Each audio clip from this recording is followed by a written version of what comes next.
Hello' বন্ধুসকল, আজি এয়া কি বনাই আছোঁ দেখিছে নাই? আজি এইটো আমাৰ দুপৰীয়াৰ খানা আছিলে বাৰু। এয়া গমেই পাইছে চাগে, খাচী মাংস বনাই আছোঁ। খাচী মাংসৰ চৰ্বিটো পিছত দি দিছোঁ দেই, কাৰণ ভাজি থাকোঁতে দিলে যিহেতু গলি যায় চৰ্বিটো, আৰু চৰ্বিটো খাই বিশেষকৈ ইমান ভাল পাওঁ। গতিকে চৰ্বিটো ডাঙৰ ডাঙৰকৈ থকাকৈ মানে গলি নোযোৱাকৈ মাংস ফ্ৰাই কৰাৰ পিছত দি দিয়া হৈছে। লোভ লাগিছেনে বাৰু? এয়া আকৌ লগতে আছে এয়া তিতা কেৰেলা ভাজি থকা হৈছে, আৰু তিতা কেৰেলা সপ্তাহত খাবলৈ চেষ্টা কৰোঁ। গতিকে এয়া তিতা কেৰেলা বনাই থকা হৈছে। তিতা কেৰেলা ফ্ৰাই কাৰ কাৰ প্ৰিয় বাৰু জনাব দেই। আৰু এবিধ আছে আমাৰ দুপৰীয়াৰ আয়োজন আজি, আৰু এবিধ কি আছে দেখাই আছোঁ দেই, কম পিছতে দেখিব। এইটো মাংসটো লৰাবৰ হৈছে, লৰাই লওঁ। দেখিছেনে চৰ্বিটো কি ধুনীয়াকৈ আছে, একদম চকলা চকলকৈ আছে। চৰ্বি পিছা আৰু খালুপলুপকৈ খাই দিবহে লাগে। আৰু এফালে এতিয়া গৰম পানী অলপ দি দিছোঁ। কি যে ধুনীয়া লাগিছে, আৰু খাচীটো বিৰাট ধুনীয়া আছিলে সেইদিনা খাচীটো, মানে আজি খাচীটো বিৰাট ধুনীয়া, একদম তেলাল আৰু একদম মানে বিৰাট ধুনীয়া। আৰু যিহেতু খাচী মাংস ভাল হ'লেই তৰকাৰীটোও ভাল হয়, গতিকে এয়া। আৰু দেখিছেনে চৰ্বিটো একদম বগা বগা হৈ আছে। তাৰপিছত যেতিয়া সিজিব একদম শালপকৈ মুখত ভৰাই লৈ খোৱাহে কথা আৰু আলুকণ সানি। আৰু এবিধ হৈ গ'ল দুপৰীয়াৰ আমাৰ আয়োজন, এইটো হৈছে দাইলতে এয়া কি দি থকা হৈছে গম পাইছেনে? এইটো হৈছে মচন্দৰী।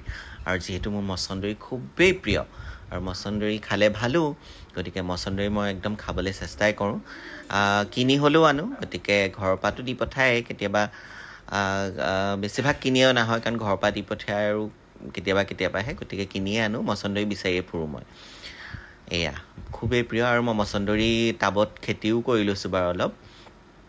এয়া মচন্দৰীৰ লগত দাইল কি যে ধুনীয়া গোন্ধাইছে। দুপৰীয়া সময়কণ মানে মচন্দৰী দাইল, খাচী মাংস দেখিছেনে, একদম চৰ্বি কপাই থকা খাচী মাংস, তাৰপিছত তিতা কেৰেলা ভাজি, এই তিনিটা আইটেম। কিন্তু খাচী মাংসটো আমাৰ আজি বিশেষ মানে খুব ভাল লগা ৰেচিপি। আৰু এইটো এটা দেখিছেনে, একদম খাচী মাংস মানে একদম চপাই আছে, তেল কপাই ওলাই আছে।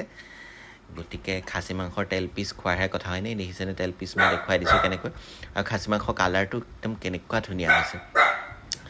গতিকে আমাৰ খাচী মাংস আৰু তিতা কেৰেলা ভাজি আৰু মচন্দৰী দিয়া দাইল, আজি আমাৰ দুপৰীয়াৰ খানাৰ এইটো আয়োজন। আৰু আপোনালোকৰ এই আয়োজনটো দেখি কেনেকুৱা লাগিছে কমেণ্টছ কৰি জনাব নিশ্চয়। আৰু কাৰ খাচী মাংসৰ চৰ্বি খাবলৈ কাৰ ভাল লাগে, কোনে কোনে খাই ভাল পায় সেইটোও জনাব।